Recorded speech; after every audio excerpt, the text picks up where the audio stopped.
저희가 오늘 읽은 논문은 퓨처 매핑이라고 해서 스페셜 AI 시스템에 대한 사실상 근데 또 뭐랄까요 엄청 넓은 범위를 다루고 있더라고요. 그래서 읽기가 좀 힘들긴 했는데 어쨌든 열심히 한번 소개를 해드려 보겠습니다. 네. 그래서 어쨌든 스페셜 AI 기술에 대해서 소개를 하기 전에 그다음에 슬램 기술이 어떻게 발전을 해왔는지 먼저 소개를 하고 있고요. 근데 이제 슬램의 어떠한 한계점이랄까요? 아니면 뭔가 그런 한계점이 있고 거기에서부터 다음 단계로 나아가기 위한 그러니까 이제 스페셜 AI로 나가기 위한 그런 어떤 다양한 측면들을 논문에서 소개를 하고 있고 그럼 이제 슬램이 뭔지 한번 죄송합니다. 아기 죄송합니다. 지금 소리 들리시죠 혹시? 아이고 저 ACBC 조금 들리긴 하는데 사실 괜찮습니다. 그렇게 크게 들리지 않습니다. 아기가 예 아기가 갑자기 아기상으로 들어가지고 죄송해요. 네 그래서 어쨌든 슬램에 대해서 어 슬램이 가지고 있는 한계에 대해서 소개를 하고 그다음에 이제 다음 단계인 스페이셜 AI가 가져야 되는 지향들에 대해서 어떤 이러한 특징들이 있다 이렇게 얘기를 하는 방식으로 얘기를 풀어나가고 있습니다. 근데 어쨌든 그 제가 예상했던 것보다는 좀 더 하드웨어에 가까운 좀 더 하드웨어에 많이 치중된 논문이었긴 합니다. 소개를 드려볼게요. 아시다시피 슬램 기술에 대해서 이미지 데이터든 라이다든 이렇게 대상 공간에 대한 씬이든 어떤 건물 단위든 공간에 대한 이해를 매핑을 통해서 이렇게 이루어 나가는 기술이고 동시에 이제 룩클로징 등에 의해서 이제 매핑된 월드맵에 대해서 이제 글로벌하게도 항상성을 유지하면서 이제 내 자신의 포즈에 대해서 계속 트래킹을 해야 되죠. 그래서 논문에서는 계속 그 얘기를 계속 하고 있습니다. 월드맵에 대한 항상성을 유지하는 것과 이제 이미지 입력을 실시간으로 처리를 해서 내 포즈를 트래킹하고 그 트래킹한 포즈를 다시 이제 월드맵에 업데이트하는 그 이제 글로벌 연산과 로컬 연산의 이런 병렬성에 대해서 이 병렬성이 엄청난 사실은 그죠. 그냥 생각하기로도 저희가 뭐 연구를 하거나 할 때도 항상 어려운 부분이잖아요. 그래서 그게 이제 다음 땅의 스페이셜 AI를 설계할 때도 되게 중요한 부분이다 이렇게 얘기를 하고 있습니다. 그래서 아시다시피 슬램에 기반한 이제 실제 제품들이 이제 양산에 이르고 있는 단계죠. 아시다시피 뭐 청소기나 아니면 요새는 로봇이나 아니면 뭐 AR 기기라든지 드론까지 모두 이제 슬램이 안 들어간 그런 이제 최신 기술들에는 슬램이 안 들어간 곳이 없습니다. 네.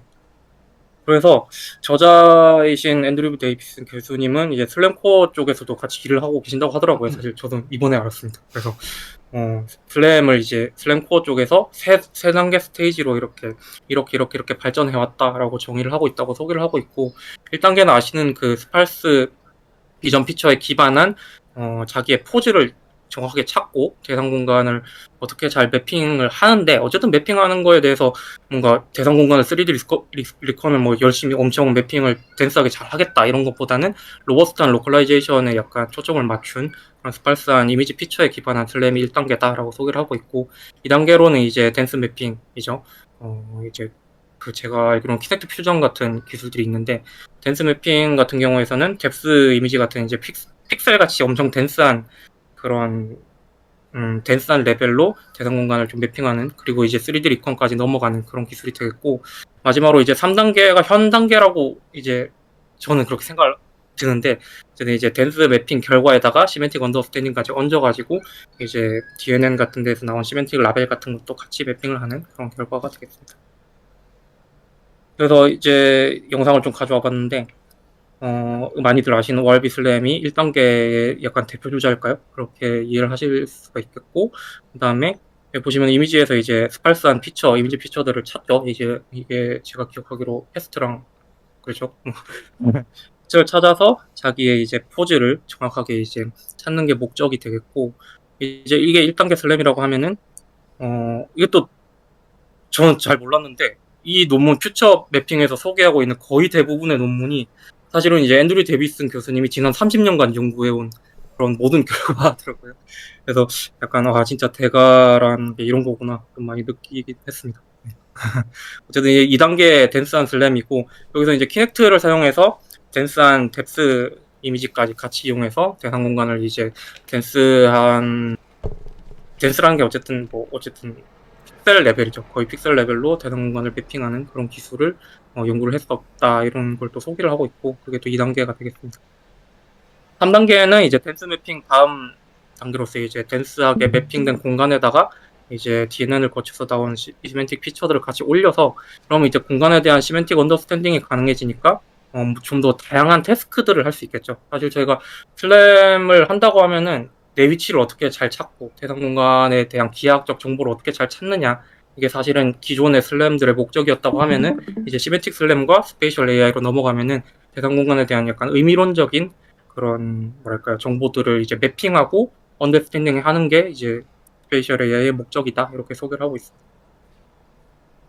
제가 이제 속도를 좀 내는 게, 제가 하다 보니까 좀 많이 만들어가지고 빠르게 진행을 하겠습니다. 그래서 스페셜 AI의 정의에 대해서 좀 정리를 해봤는데요. 사실 이걸 계속 읽으면서 스페셜 AI가 기존 시멘틱 슬램이랑 다른 게 뭔가, 그게 계속 이제 머릿속에서 떠나질 않더라고요. 왜냐면은 제가 뭐랄까요, 저한테 익숙한 건 사실 저는 이제 최근에 연구를 시작을 했으니까 매핑을 하면은 시멘틱 매핑을 거의 다 그냥 다 같이 진행을 하는 거에 좀 익숙했기 때문에, 그러면은 스페이셜 AI는 그럼 시멘틱 매핑이랑은 뭐가 다르냐, 그거에 대한 궁금증을 많이 해소를 하려고 노력을 했고, 그걸 여기 이 슬라이드에 좀 정리를 했습니다.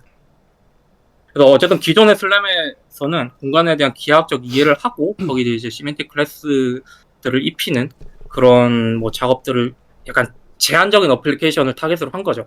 그래서 이 공간이 어느 공간이고, 약간 의미론적인 라벨링을 하더라도 뭐 이 공간이 사무실 공간이고 이 공간이 뭐 거실이고, 이런 정도의 되게 단순한 씬 언더스탠딩을 목적으로 하고, 그 다음에 이제 태스크들도 되게 단순하게 어떤 내비게이션 기술이라든지 뭐 이런 정도의 단순한 어플리케이션들을 목적으로 했다면은, 스페셜 AI는 이제 저자이신 앤드류 데비슨 교수님께서는 이제 공간을 이제 다양한 측면인데, 여기서는 이제 제너럴라이제이션이라는 얘기를 해요. 일반화라는 게 사실은 뭐 이제 그 엄청 다양한 태스크들을 수행할 수 있는 그런 걸 목표로 해서 대상에 대한 되게 다양한 측면들을 다 매핑을 하되, 근데 이제 얘를 이제 실시간으로 수행을 할 수 있어야 되고, 그 다음에 이제 사람과의 다양한 상호작용을 지원할 수 있어야 된다. 그래서 이제 스페셜 AI라는 거는 어쨌든 공간을 약간 제너럴라이제이션이 된 형태로 매핑을 하는 것을 목적으로 한다, 이렇게 소개를 하고 있고, 그러다 보니까 어플리케이션도 되게 다양한 범주로 지원을 할 수 있다, 이렇게 얘기를 하고 있습니다. 그리고 또 중요한 측면 중 하나로 얘기를 하시는 게 IA라는 이제 텀을 얘기를 하시는데, 인텔리전트 어그멘테이션이고, 이게 그냥 AR이나 VR 기기를 얘기를 하는 것 같았어요. 그래서 어쨌든 이제 되게 경량화된 인바디드 디바이스에서도 실시간 처리가 가능을 한 그런 슬램을 개발을 해야 되니까, 슬램에서 이제 스페셜 AI로 넘어가야 되니까 연산에 대한 되게 경량화나 효율화도 엄청 필수적이다. 그렇기 위해서는 이제 새로운 형태의 하드웨어가 필요하다. 이게 이제 전체 논문의 구조가 되겠습니다. 저 하나 그래서 커렉션 하나 하고 싶습니다. 네네. 방금 전에 IA가 인텔리전트 오그멘테이션이 아니라 인텔리전스 오그멘테이션입니다. 네. 그러니까 죄송합니다. 뭔가 오그멘테이션을 똑똑하게 한다처럼 보일 수 있을 것 같아요. 그거가 아니라 이제 그 지능을 저희가 오그멘테이션 한다, 그러니까 더 지능을 한 단계 더 높인다라는 수준으로 봐주시는 그런 개념으로 봐주시면 될 것 같습니다. 네. 알겠습니다. 네, 이해해 주시면 되겠습니다. 죄송합니다. 아니요. 정말 감사합니다. 그래서 논문에서는 이제 스페셜 AI에 대한 하이레벨 디자인도 어쨌든 몇 개에 대한 개념을 제시를 하고 있고요. 방금 말씀드린 대로 인바디드 AI 디바이스에 대해서 경량화된 디바이스에 대해서 돌아가야 되고, 실시간으로 돌아가야 되고, 그다음에 실시간으로 월드 모델을 유지해야 된다. 이걸 되게 중요한 측면으로 계속 얘기를 한다고 했었죠. 그래서 인크리멘탈하게 매핑을 하면서, 로컬리 매핑을 하면서 동시에 월드라는 건 여기서 어쨌든 글로벌 맵에 대한 항상성을 계속 같이 유지를 해야 된다. 그러므로 이제 병렬화도 필요하다, 이런 식으로 얘기를 계속 풀고 있고, 그다음에 정보를 이제 매핑을 단순한 기하학적인 정보를 가지고 있는 것만 아니고, 이제 의미론적인 정보를 무엇이 어디에 있는지에 대해서, 그러니까 기하학적인 정보뿐만 아니라 의미론적인 정보까지 다양한 종류의 피처를 다 이해를 하고 매핑을 할 수 있어야 된다.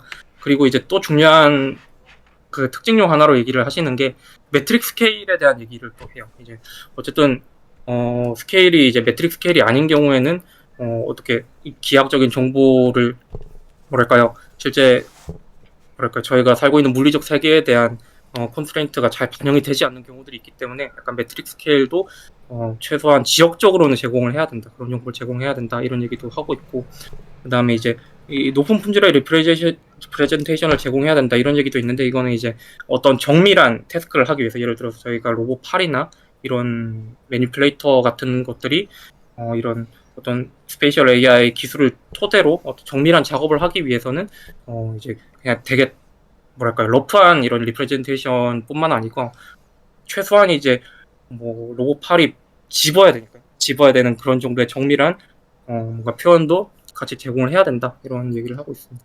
어쨌든 연산량 얘기죠. 연산량을 최대한 효율화하면서도 이제 대상 공간에 대한 엄청 뭐랄까요, 높은 품질의 이해를 동시에 이제 뭐 달성을 해야 된다, 이런 얘기를 하고 있습니다. 경계 상태 유지에 대한 얘기는 이거는 약간 뭐랄까 곁다리로 얘기를 하신 것 같은데, 이제 이미지 데이터에 대해서, 센서 데이터에 대해서 약간 환경 변화라든지 아니면 현재 지금 덴스한 형태로 이미지 데이터를 실시간으로 처리를 해야 된다, 이런 얘기를 하기 위해서 이렇게 얘기를 하신 것 같고, 그 얘기는 어쨌든 센서 입력에 대해서, 모든 센서 입력에 대해서 약간 경계 상태를 유지해야 된다, 이런 얘기고요. 네, 어쨌든 실시간 데이터를 항상 이렇게 경계 상태로 이제 그러니까 처리를 할 수 있어야 된다. 이것도 약간 곁다리로 같이 얘기를 하고 있습니다. 질문이 있는데요. 네네. 네. 혹시 중간중간에 질문을 해도 될까요? 나중에 한 번에 하면 제가 까먹을 것 같아가지고요. 어떻게 그렇게 그러니까 할까요? 중간중간에 하실 때 제가 질문을 해도 저는 되죠? 괜찮습니다. 근데 어떻게 네.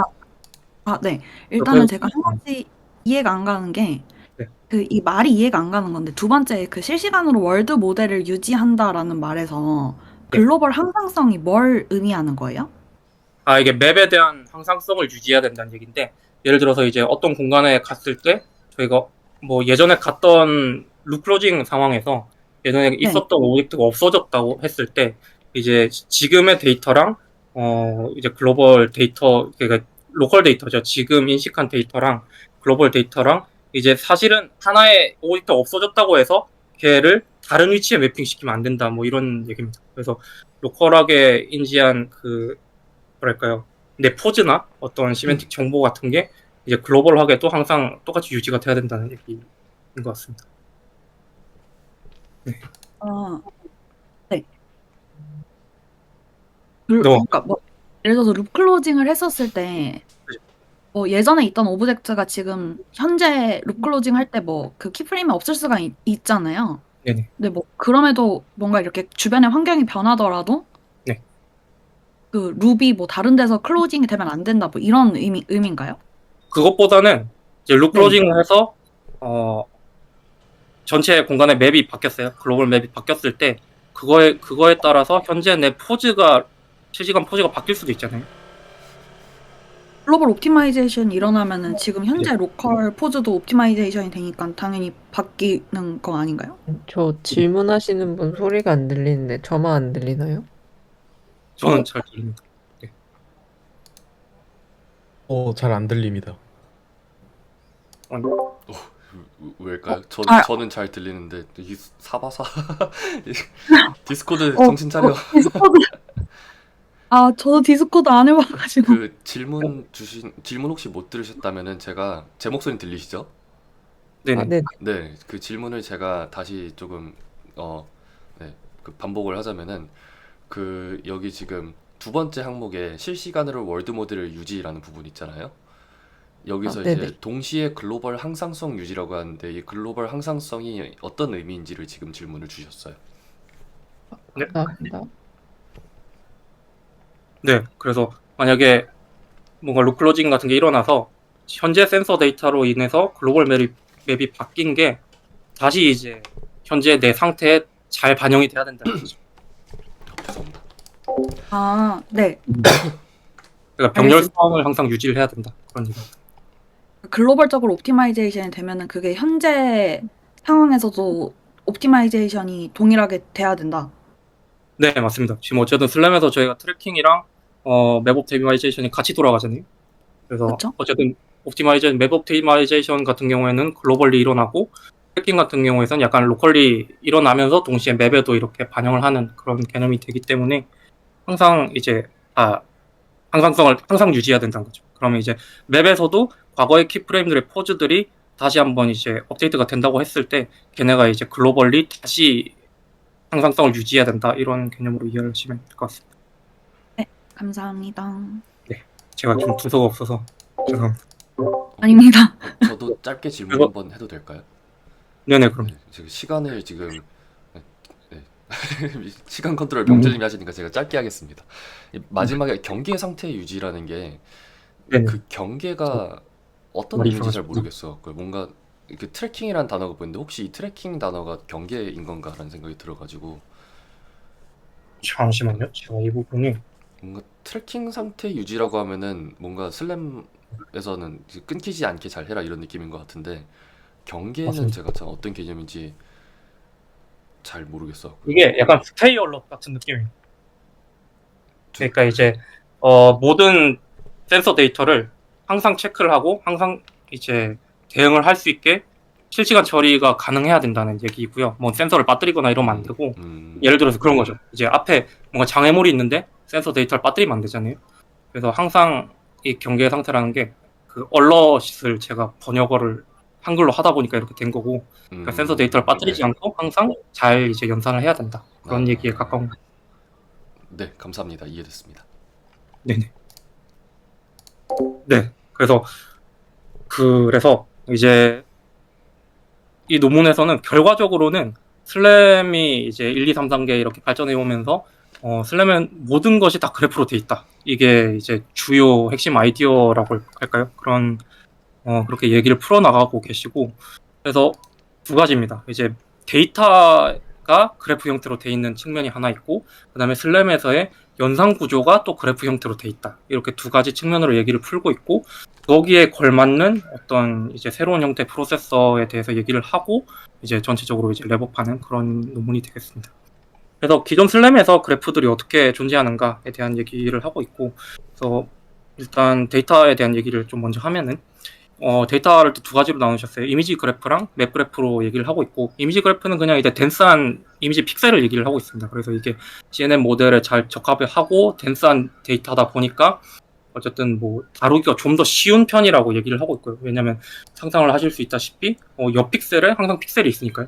그거는 약간 다루기 쉬운 데이터임에 반면에 이제 맵 그래프 같은 경우에 이제 저희가 익숙한 포즈 그래프 같은 게 되겠죠. 포즈 그래프라든지 아니면 이제 이미지 피처 공간에 대한 그런 데이터들이 사실은 저희가 봤던 관찰했던 피처가 카메라 각도만 좀 틀어지면 안 보이기도 하고 아니면 멀리 있는 피처가 사실은 이제 근처 내가 지금 관찰하고 있는 카메라 포즈에서 여러 개 보였던 포즈가 나를 이렇게 멀리 돌아왔을 때도 다시 보이기도 하죠. 그러다 보니까 이게 그래프가 엄청 이미지 피처 스페이스든 아니면 포즈 그래프든 엄청 스팔스한 그런 데이터가 되고 그러다 보니까 이제 맥 그래프 같은 경우 이걸 이제 맥 그래프라고 정의를 하셨어요. 맥 그래프 같은 경우에서는 스팔시티가 특징이 되니까 얘네를 엄청 다루기 힘든 데이터다 이렇게 얘기를 하고 있습니다. 일단 그래서 데이터들은 그렇게 생겼고 약간 좀 더 중요하게 얘기를 하시는 게 컴퓨테이션 그래프입니다. 그래서 슬램 시스템은 약간 엄청 복잡한 그래프 형태로 이렇게 계속 연산이 돌아가고 있다. 이게 이제 뭔가 새로운 형태의 프로세서가 필요하다.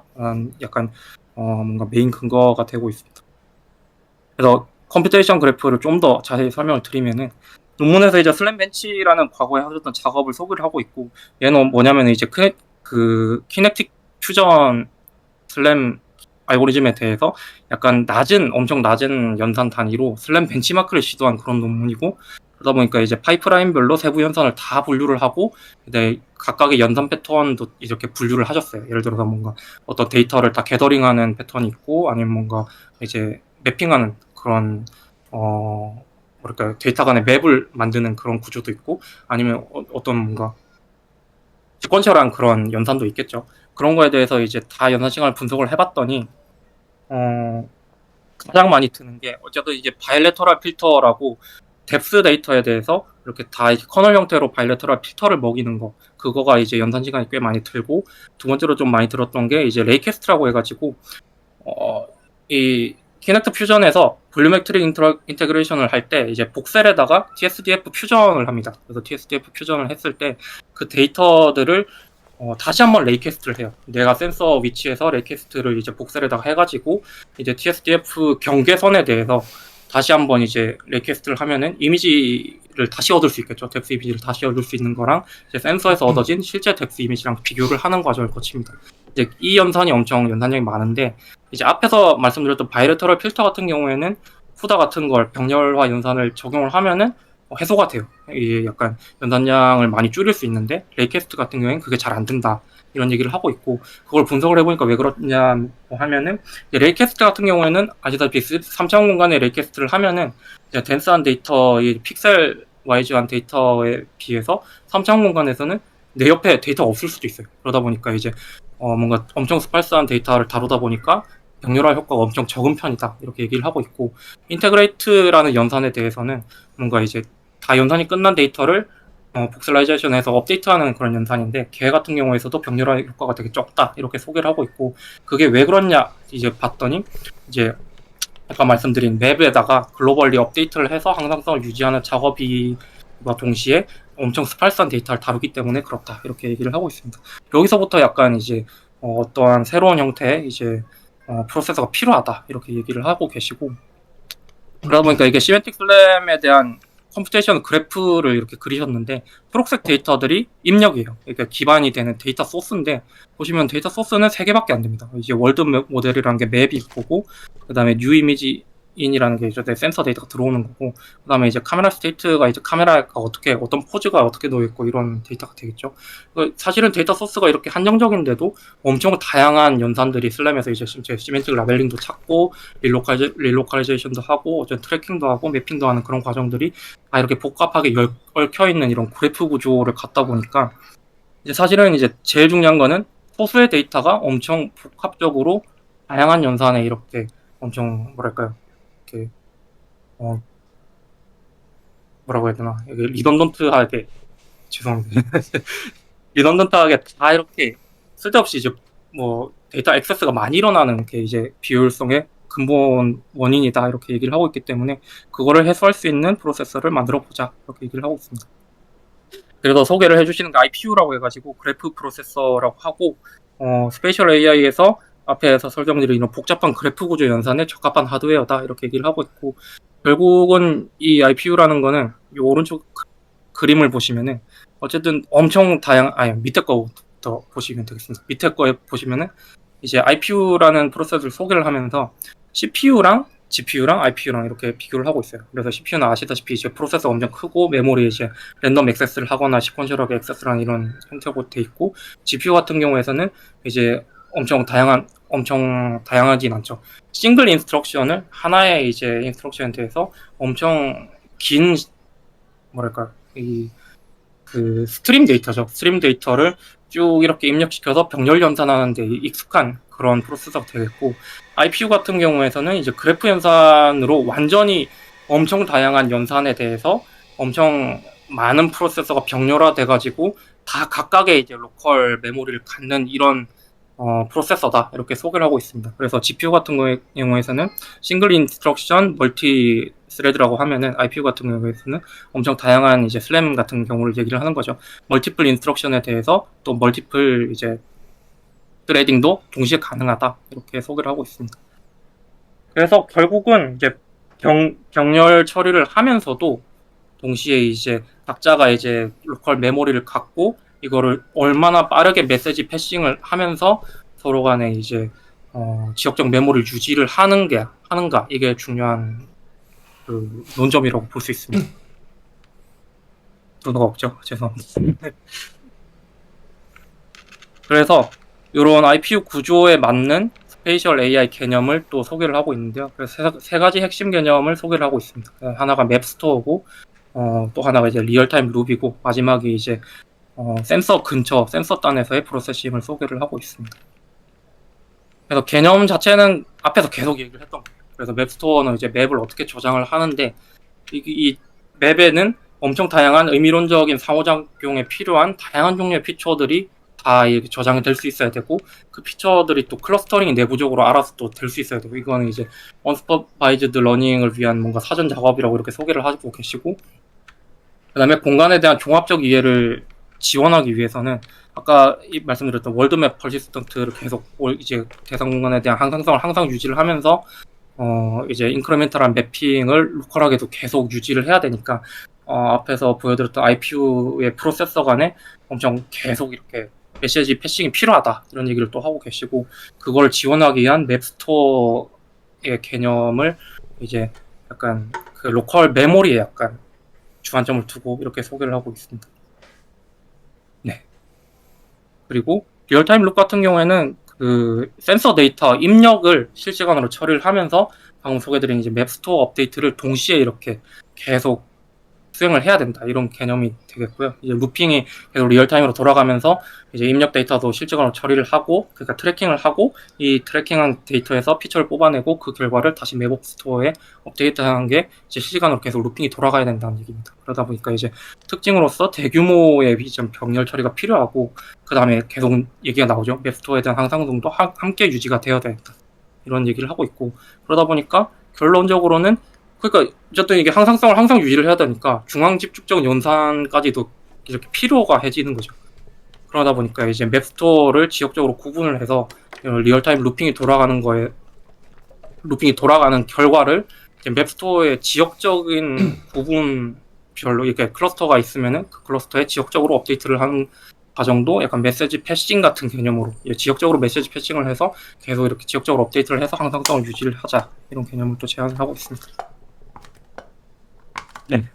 사실은 여기까지가 이 전체 논문에서 소개를 하고 있는 내용이고, 계속 얘기를 하시는 게 어쨌든 그래프 구조 연산에서 뭐랄까요, 두 가지죠. 이 리얼타임으로 이제 실시간 센서 데이터를 계속 이렇게 피처들을 뽑아내는 과정이랑 그 피처를 뽑아내서 뭔가 뭐랄까요, 트래킹을 함과 동시에 매핑도 이제 같이 하는 구조가 엄청 대규모의 병렬 처리가 필요하다 이런 얘기가 좀 핵심이 될 것 같고요. 그러다 보니까 이제 그래프코 같은 이런 형태의 로컬 프로세서 옆에 엄청 큰 메모리가 이렇게 존재하는 그런 구조를 가짐으로써 이제 뭐 누구는 시멘틱 처리를 하고 누구는 또 이제 포즈 추정을 하고 이런 식으로 로컬하게 다 이렇게 프로세싱을 하면서 서로 간의 메시지 패싱도 이제 계속 이렇게 빠르게 효율적으로 주고받음으로써 전체적으로 다 이제 글로벌리 항상성을 유지를 해야 된다 이런 개념으로 이해를 하시면 될 것 같습니다. 네, 그럼 두도가 없었죠. 네. 그래서 뒤쪽에는 좀 간단한 내용인데 이제 아까 간단히 세 가지 중에 하나를 빠뜨릴 뿐이죠. 이제 센서 단에서 프로세싱을 해서 연산량을 좀 줄여야 된다 이런 내용도 있고, 그 내용으로서 이제 사실은 논문에서는 스캠프 5라는 그런 내용을 소개를 하고 있는데 이게 뭐 그렇게 복잡한 건 아니고 이미지 센서 단에서 이제 한번 기본적인 연산 같은 걸 다 수행을 하는 거죠. 옵티컬 플로어나 아니면 기본적인 세그멘테이션이나 아니면 CNN 같은 것들을 다 수행을 한 그 결과만을 이제 프로세서로 주면은 좀 더 이제 연산 효율성도 달성하면서 좀 더 이제 데이터 양도 많이 줄일 수 있다 이런 얘기로 소개를 하고 있습니다.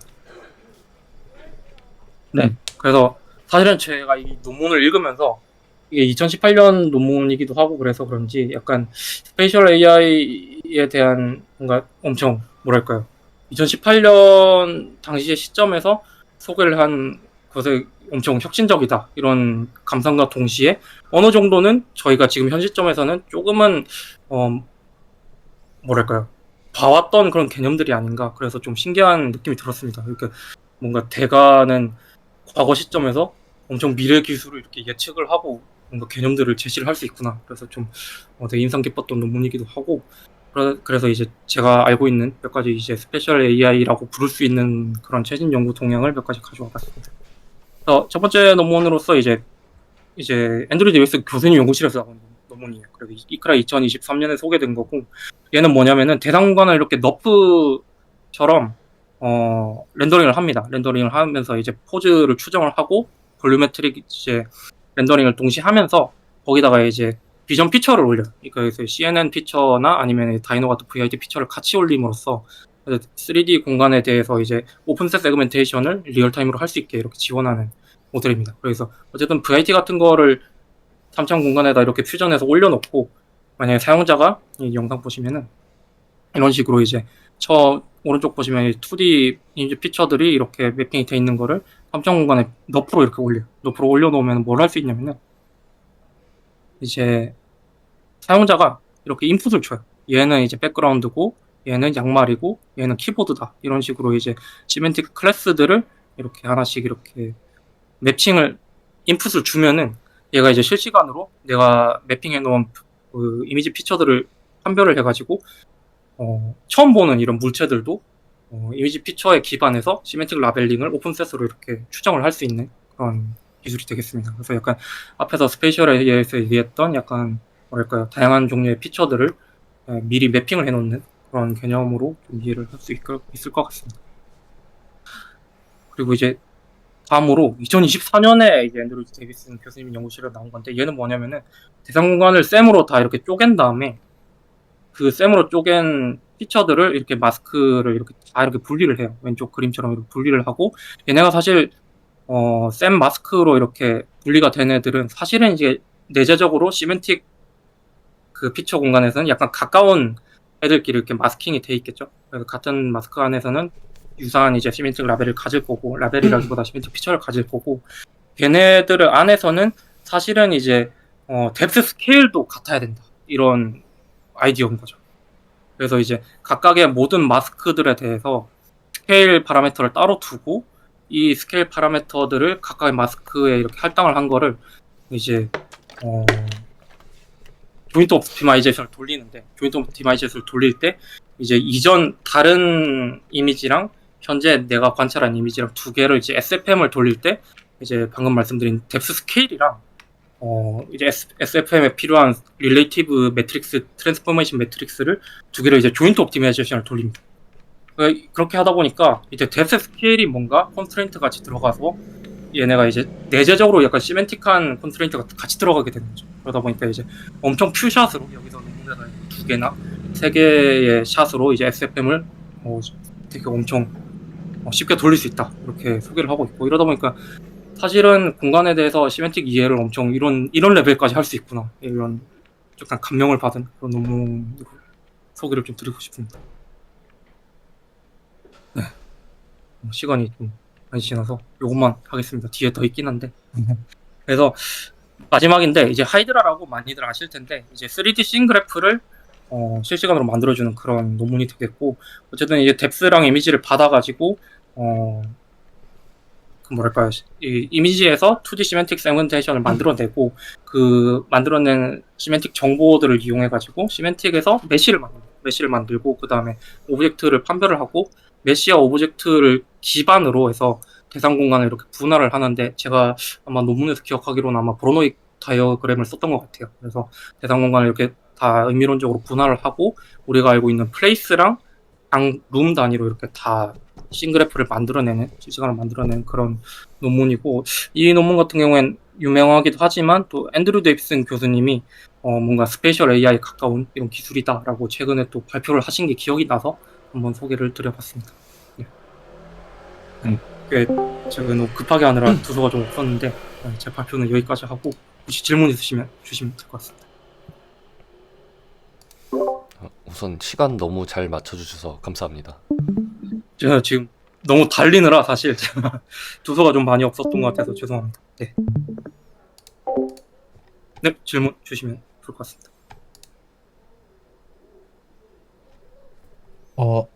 발표 너무 잘 들었습니다.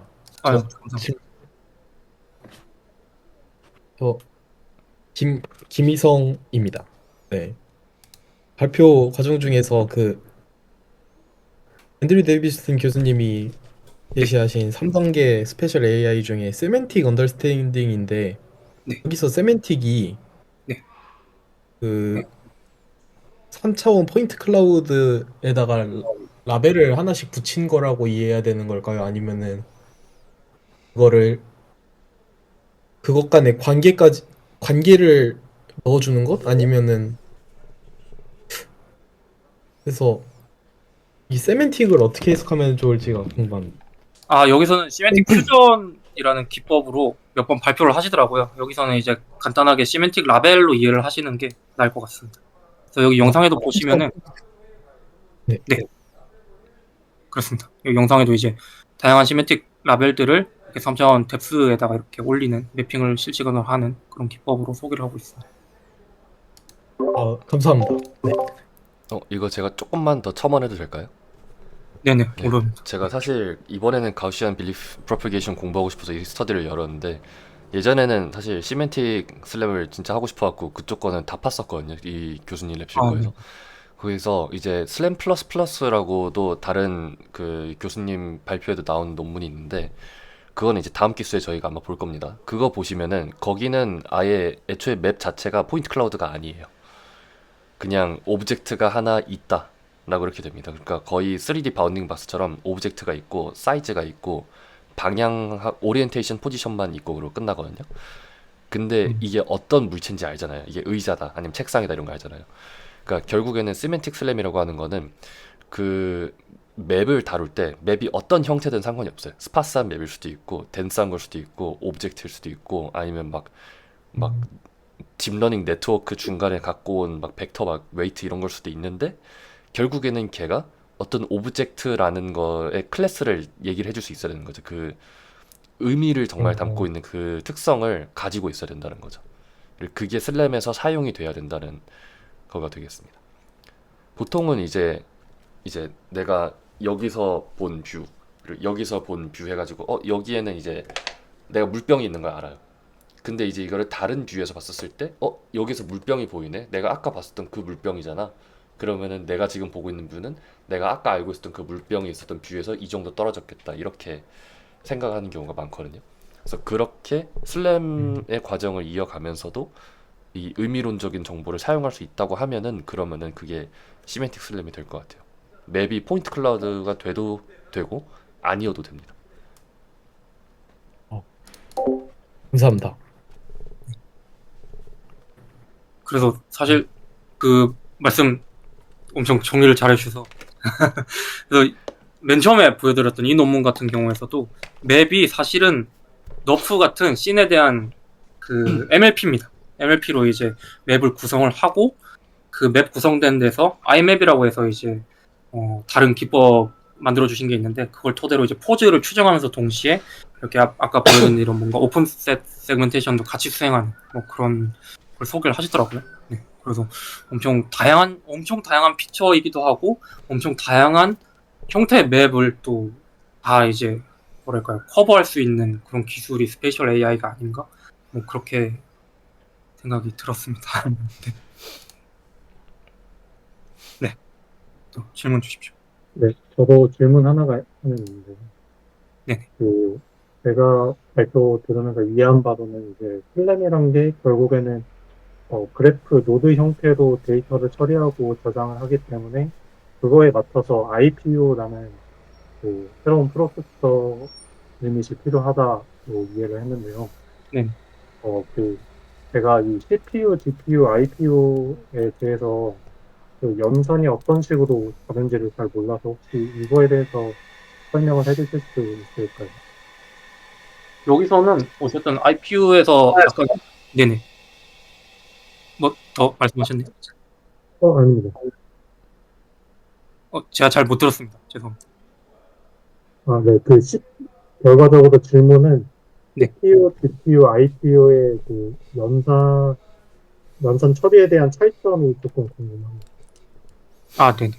그래서 제가 앤드류 데이비슨 교수님 발표자를 또 봤는데 약간 핵심으로 얘기를 하시는 게 각각의 병렬화된 프로세서에서 제일 뭔가 핵심으로 얘기를 하시는 게 이 엄청 많은 병렬화된 프로세서가 각각의 이제 로컬 메모리를 조금 뭐랄까 엄청 큰 뭐랄까 기존 GPU보다 더 많이 갖고 있는 약간 라지 포션으로 갖고 있으면서 서로 간에 이제 각각 지역적으로 엄청 다양한 연산을 그냥 지역적으로 다 따로 연산을 하고 병렬적으로 다 연산을 하면서 그 데이터들을 그 서로 간의 메시지 패싱으로 주고받는 것을 뭔가 핵심으로 얘기를 하셨던 것 같아요. 그러다 보니까 이제 아까 말씀드린 대로 약간 핵심은 이 작은 소스죠. 사실 데이터 소스가 엄청 조금밖에 없는데 몇 가지 없는데 이 데이터에 엄청 다양한 연산들이 붙어가지고 서로 얽혀가지고 막 이 데이터에 접근을 하는 게 이제 비효율적인 거의 원인이라고 지적을 하고 계시고 그러다 보니까 IPU에서는 서로 간에 이제 그냥 각각의 지역적으로 다 자기 구역이 있는 거죠.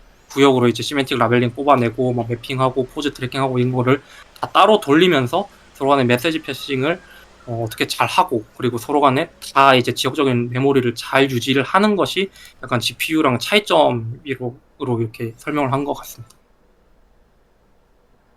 네, 감사합니다. 혹시 제가 조금만 커렉션 넣어도 될까요? 네네, 물론. 네. 이 CPU, GPU, IPU 여기 적혀 있는 거에서 제일 중요한 게 심드 그리고 밈드라고 되어 있는 거, 이 차이가 제일 중요해요. 일단은 그 코어 수랑 이런 거를 보면 좀 이해하기 쉬울 것 같은데, CPU는 저희 보통 이제 데스크탑에 들어가는 것도 해봤자 한 16코어, 32스레드 이게 많은 거잖아요. 근데 그것도 최근에 엄청나게 많이 오른 거고, GPU는 요즘에 엔비디아 거 하면 한 1만 코어 정도 있고, 근데 IPU는 보통 한 200개, 많으면 한 500개 정도밖에 없어요. 그러니까 IPU가 GPU보다 코어가 많은 게 아닌데, 근데 이제 이 차이는 뭐냐면은 두 가지 면에서 봐야 돼요. 첫 번째는 코어랑 인스트럭션의 수로 봐야 되는 거고, 두 번째는 메모리로 봐야 돼요. 그 CPU 같은 경우는 이 하나에 엄청나게 큰 코어가 있어요. 지금 이미지에서 보시는 것처럼 빨간색 이 박스가 크죠. 그러니까 저게 연산을 엄청나게 잘한다는 거예요. 그래갖고 저기 같은 경우는 어 살짝 비유를 하자면은 되게 똑똑한 박사 아니면 아인슈타인을 앉혀놓고 나서 수학 문제를 풀게 하는 거예요. 그리고 거기다가 이제 수학 문제를 100개를 던져주면은 순식간에 100개를 다 풀어내가지고 얘가 속도가 빠르니까 그냥 인스트럭션을 계속 쌓아놓으면은 얘가 막 하는 거예요. 적은 양의 코어로도 굉장히 빨리 풀 수 있어요. GPU는 그걸 비교를 하면은 코어의 힘은 CPU보다 많이 약해요. 근데 많이 약하지만 이 코어의 수가 엄청나게 많아요. 한 10,000개 이러고 있어요. 그리고 지금 보시면은 여기 이렇게 작은 이 코어들이 이렇게 나눠져 있죠. 지금 줄마다 나눠져 있고 밑에 파란색으로 또 줄이 이어져 있잖아요. 그러니까 빨간색, 파란색, 빨간색, 파란색, 빨간색, 파란색 이렇게 샌드위치 되어 있잖아요. 이게 뭐냐면은 이 파란색 여기다가 이 빨간색 박스 하나하나가 이제 GPU 스레드예요. 그리고 이 안에 코어가 한 또 몇백 개씩 들어가 있어요. 이 스레드 하나에다가는 하나의 작업만 넣을 수 있어요. 예를 들어서 매트릭스 곱셈을 해라 라고 넣으면은 그럼 이 몇백 개의 코어가 매트릭스 곱셈 밖에 못해요. 어떤 코어는 덧셈하고 어떤 코어는 곱셈하고 이렇게 일을 나눠서 못합니다. 대신에 이제 GPU는 CPU보다 전체 스레드 수는 많아서 조금 더 다양한 작업을 할 수 있긴 하지만 이렇게 나누면은 CPU보다 속도가 많이 느리게 되는데, 근데 이 스레드 하나하나마다의 코어 수가 굉장히 많기 때문에 병렬 연산만큼은 엄청나게 빨라요. IPU는 이제 모든 코어가 다 따로 놉니다. 모든 코어 하나하나마다 각자의 명령을 수행할 수 있어요. 모든 코어가 다 자기가 하고 싶은 거 다 따로 할 수 있어요. 그게 이제 코어랑 인스트럭션의 차이고요.